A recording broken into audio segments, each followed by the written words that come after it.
You know, there's a fascinating debate in the Talmud about what is the most important verse of the Torah. So there was one rabbi who said, probably pretty obvious, in the beginning God made heaven and earth. Without that, you don't know about God, etc. The other one said, pretty obvious, Shema Yisrael, Hashem Elokeinu Hashem Echad, the fountainhead of Jewish faith. That in fact, it's not only that God made the world, but the whole world consistently is only His energy. Basically, there's only God. We're just basically, in a way, congealed God. The other one said, also pretty obvious, Anochi Hashem Leikecha, the first of the 10 commandments. This is so important. The idea that God is a personal God. I believe another one said, V'ahavta re'acha kamocha, love your friend as yourself. All goodness comes from love.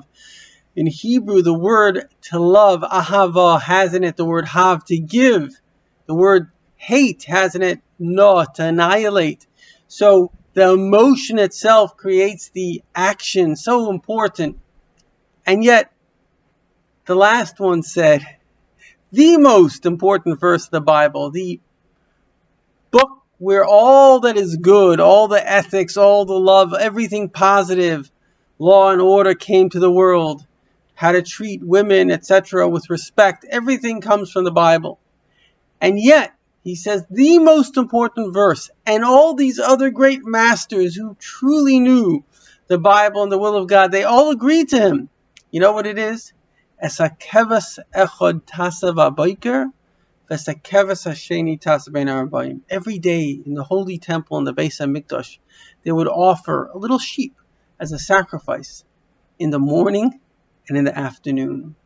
You see, my friends, this is so profound. We live in an age where it's all about my emotions. All these movies, it's all about love. But it's not really about love. It's about lust. It's about how does it make it feel. The fact of the matter is that we had a 50% divorce rate. With the millennials, there's a 70% divorce rate.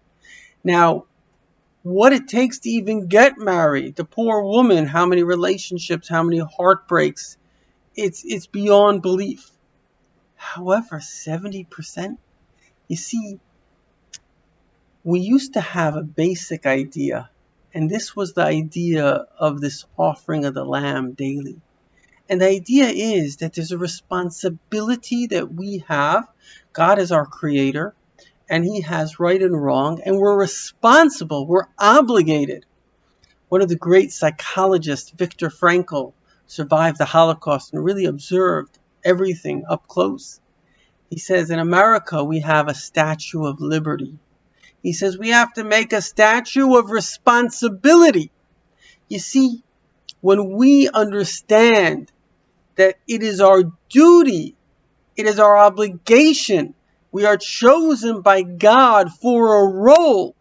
There's a rabbi who wrote a book, unfortunately lost a kid. It really shook him up and it made him dig deep. It's called 8 Paths to Purpose. And one of the most amazing things he writes is he says, you know, we all are looking for a purpose, a meaning, and sometimes we're looking outside of ourselves.